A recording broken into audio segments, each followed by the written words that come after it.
Hello दोस्तों, YouTube Aditya ji के classes में आपका स्वागत है। मैं अनिल कुमार पांडे। बिल्कुल दोस्तों, और जैसा कि जानते हैं कि आपके लिए मैं यहाँ पर जीके के संदर्भ में वीडियो बनाता हूँ। और आज जो है एक महत्वपूर्ण करेंट अफेयर्स से जुड़े हुए कुछ टॉपिक को लेकर है सो मैं आया हूँ, जो कि बड़े ही महत्वपूर्ण है। और विगत कुछ दिनों के अंदर ये सभी जो है सो घटनाक्रम हुए हैं और ये सभी बहुत ही महत्वपूर्ण है। जो परीक्षाएं आपके सामने में आ रही हैं ये सभी उसमें पूछे जाएंगे और पूछे जाते हैं, क्योंकि यह हमेशा इस तरीके का प्रश्न आपकी परीक्षाओं में प्रश्न के रूप में रहता है। तो चलिए आज है सो हम लोग देखते हैं। पहला प्रश्न हमारा है बीसीसीआई के नए अध्यक्ष कौन है। बिल्कुल दोस्तों, जैसा कि आप देख रहे हैं रोजर बिन्नी, और भारत का प्रथम जो वर्ल्ड कप 1983 में हुआ था, कपिल देव कप्तान थे और उनके नेतृत्व में हुआ था, जिसमें यह रोजर बिन्नी उस समय में उस टीम में थे और एक ऑलराउंडर के रूप में जाने जाते थे। और उनके द्वारा है सो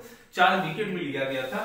तो ये फाइनल मैच में जो वेस्ट इंडीज के विरुद्ध हुई थी। तो चलिए रोजर बिन्नी जो है सो अभी ये चुने गए हैं बीसीसीआई के नए अध्यक्ष। तो चलिए बीसीसीआई के संदर्भ में कुछ महत्वपूर्ण जो जानकारियां है वह भी हम आपको बताते चले। जैसा कि देखिए बीसीसीआई, इसका फुल फॉर्म क्या होता है, तो board of control for cricket in India.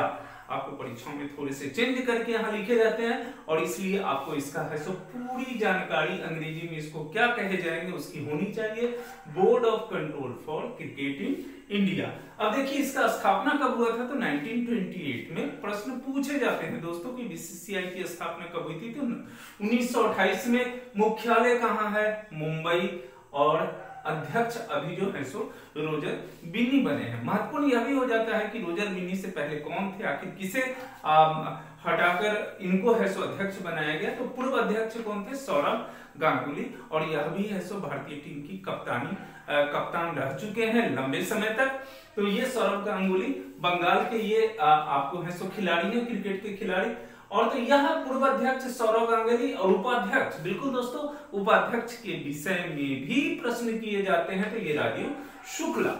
अभी आपको बहुत बार ऐसे भी प्रश्न पूछे गए हैं कि अभी भारतीय टीम के कोच कौन है, पुरुष टीम के कोच कौन है, तो राहुल द्रविड़। और फिर महिला कोच कौन है, तो तुषार अरोठे। बिल्कुल दोस्तों, ये सारे प्रश्न पूछे जाते हैं, इसीलिए मैं आपके लिए लेकर आया हूं। चलिए हम लोग, तो ये हमारा पहला हो गया बीसीसीआई। दूसरा देखते हैं इंटरपोल की 2022 की बैठक अभी जो हुई वह कहां हुई, तो यह है सो नई दिल्ली में। बिल्कुल दोस्तों, नई दिल्ली में भारत में यह दूसरी बार यह है सो आपको है सो यह बैठक इंटरपोल की बैठक की गई है। अब चलिए हम लोग थोड़ा सा जाने इंटरपोल है क्या। तो इंटरनेशनल पुलिस के नाम से जाना जाता है और यह एक है सो अंतरराष्ट्रीय आपराधिक पुलिस संगठन के नाम से जाना जाता है, जिसको अंग्रेजी में बोलते हैं international criminal police organisation. Interpol ऐसे शॉर्ट के रूप में बात करें तो इंटरनेशनल और POL for police, international police, लेकिन वह है सो क्रिमिनल पुलिस ऑर्गेनाइजेशन है या अंतरराष्ट्रीय। देखिए इसका क्या है, इसमें सदस्य देशों की संख्या देखिए सबसे महत्वपूर्ण 195 सदस्य देश हैं।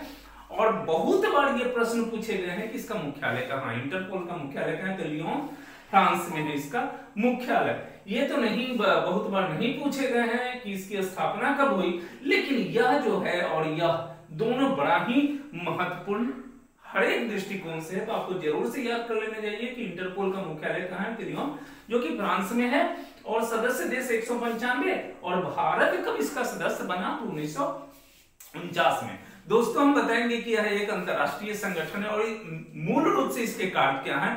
तो जो पुलिस बल हैं, जो इसके सदस्य देश हैं, 195 सदस्य देश है, इसके पुलिस बल हैं, उनको आपस में समन्वय स्थापित कर कार्य करना इनका है मूल रूप से काम। आप देखते होंगे लगातार आपराधिक संगठित आपराधिक घटनाएं घटती हैं, साइबर अपराध घटता है, आतंकवाद की घटनाएं होती है, एक देश में होती है और वो भागकर दूसरे देश में चले जाते थे, वहां रहते थे, शरण लेते थे। लेकिन इसके सदस्य होने की वजह से अब जो है सो वो कहीं नहीं रह सकते। इन 95 देश में कहीं भी जाएंगे तो उनको वहां से भी है सो गिरफ्तार करके लाया जा सकता है। और ऐसी भारत में बहुत सारी घटनाएं हुई हैं, इस तरीके के कार्य हुए हैं जिसमें है सो दूसरे देश से है सो उनको गिरफ्तार करके भारत लाया गया है। तो इस तरह से इन आपराधिक जो प्रवृत्ति के लोग हैं इससे काफी डरते हैं।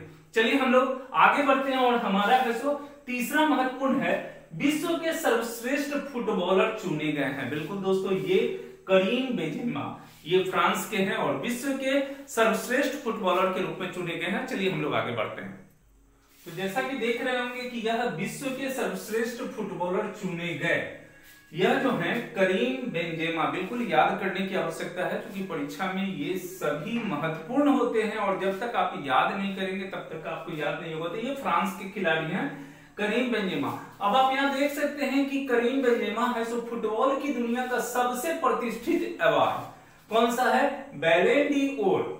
बैलन डी ओर के लिए उनको यह दिया गया है और इस वजह से यह जो है सो विश्व के सर्वश्रेष्ठ फुटबॉलर के रूप में चुने गए हैं। तो बैलन डी ओर जो है सो सबसे प्रतिष्ठित फुटबॉल का अवार्ड है, वह उनको दिया गया है। चलिए हम लोग आगे बढ़ते हैं और यहाँ पे 4 नंबर में देखिएगा भारतीय राष्ट्रीय कांग्रेस के नए अध्यक्ष। बिल्कुल दोस्तों, बड़े ही अभी के लिए यह प्रश्न बड़ा महत्वपूर्ण होने जा रहा है क्योंकि मल्लिकार्जुन खड़गे बने हैं और इससे पूर्व तक आप जानते हैं कि लंबे समय से आपको है सो सोनिया गांधी और उसके बाद जो है सो राहुल गांधी अध्यक्ष के रूप में रहे हैं और कहीं ना कहीं ये पूरे परिवार के हाथों में ही अध्यक्ष पद का बागडोर रहा। और ये दुर्भाग्य है कि जिस राजनीतिक पार्टी के नेतृत्व में हमारा देश आजाद हुआ, आज वह है सो अब लगभग अपनी जो उसकी क्षमता है उसमें काफी नीचे की ओर चला गया है, उसका ग्राफ काफी नीचे चला गया है और एक उम्मीद के साथ ये सभी अध्यक्ष पद को छोड़े हैं और उसके बाद मल्लिकार्जुन खड़गे बने हैं जो कि आपको है सो दक्षिण भारत के यह राजनेता हैं। और अगर बात करें यहाँ महत्वपूर्ण ये हो जाता है कि उनके प्रतिद्वंदी कौन थे, तो शशि थरूर उनके विरोध में खड़े हुए थे लेकिन काफी एक बड़े अंतर से है सो मल्लिकार्जुन खड़गे जीते हैं। तो यहाँ पर ये तो ठीक है लेकिन उसके अतिरिक्त हम लोग थोड़े से जाने, तो भारतीय राष्ट्रीय कांग्रेस का एक वीडियो ऑलरेडी आपके प्लेलिस्ट में है, वहां पर आप देख सकते हैं। लेकिन थोड़ा सा जान लेते हैं कि इसकी स्थापना कब हुई। बिल्कुल आप जान रहे हैं क्योंकि भारतीय राष्ट्रीय कांग्रेस से बहुत सारे प्रश्न पूछे जाते हैं दोस्तों।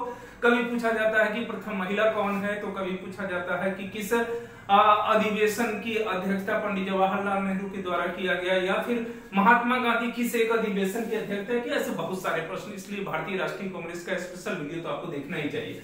चलिए थोड़ा सा जान ले। प्रथम अध्यक्ष बिमलेश चंद्र बनर्जी, परीक्षाओं में बहुत बार पूछे गए हैं, उसमें एक डाल देता है सुरेंद्र नाथ बनर्जी का नाम दे देता है और आप कंफ्यूज कर जाते हैं। तो डब्ल्यूसी बनर्जी और बिमलेश चंद्र बनर्जी प्रथम अध्यक्ष थे और संस्थापक महासचिव एओ हुयुम थे। बिल्कुल दोस्तों, यह भी एक आपको अंग्रेज अधिकारी है लेकिन ये कहीं ना कहीं इन्हीं के द्वारा यह स्थापना की गई और एक बहुत बड़ा उस समय में भारतीय राष्ट्रीय कांग्रेस के रूप में एक बहुत बड़े संगठन को स्थापित करने का श्रेय इन्हीं को जाता है। चलिए हम लोग आगे बढ़ते हैं और भारतीय राष्ट्रीय कांग्रेस को जानने के लिए आप वीडियो को जाके देखेंगे, मैं प्रयास करूंगा, लिंक भी डाल देता हूं। अब ये 2022 का बुकर पुरस्कार, बिल्कुल दोस्तों 2022 का बुकर पुरस्कार एक होता है अंतरराष्ट्रीय बुकर पुरस्कार, तो यहाँ पर वो अंतरराष्ट्रीय नहीं 2022 का बुकर पुरस्कार है और यह मिला है सेहान करुणा तिलका को। सेहान करुणा तिलका को नाम याद कर लेंगे, सेहान करुणा तिलका, और यह है श्रीलंका के। ऐसे भी श्रीलंका के खिलाड़ी बहुत सारे, आप चूंकि क्रिकेट खेलते हैं तो आप जानते हैं इस तरीके के नाम आपको याद हो जाएंगे। तो सेहान करुणा तिलका को मिला और यहाँ देख सकते हैं कि सेहान करुणा तिलका को उनके दूसरे उपन्यास, बिल्कुल दोस्तों ये जो उपन्यास का नाम है आपको याद हो जाना चाहिए क्योंकि अब यह बहुत ही महत्वपूर्ण हो गया, क्योंकि जब इनको हेसो बुकर पुरस्कार 2022 मिला है तो आपसे यह पूछा जा सकता है कि द 7 मून्स ऑफ द मारी अल्मेडा पुस्तक के लेखक कौन है, तो इसीलिए याद हो जाना चाहिए बिल्कुल सेहान करुणा तिलका और वह हेसो श्रीलंका के उपन्यासकार हैं। तो यहाँ पर देख सकते हैं सेहान करुणा तिलक या तिलका जो भी है, तो इसको जरूर से आप याद कर लेंगे, द 7 मून्स ऑफ द मारी अल्मेडा।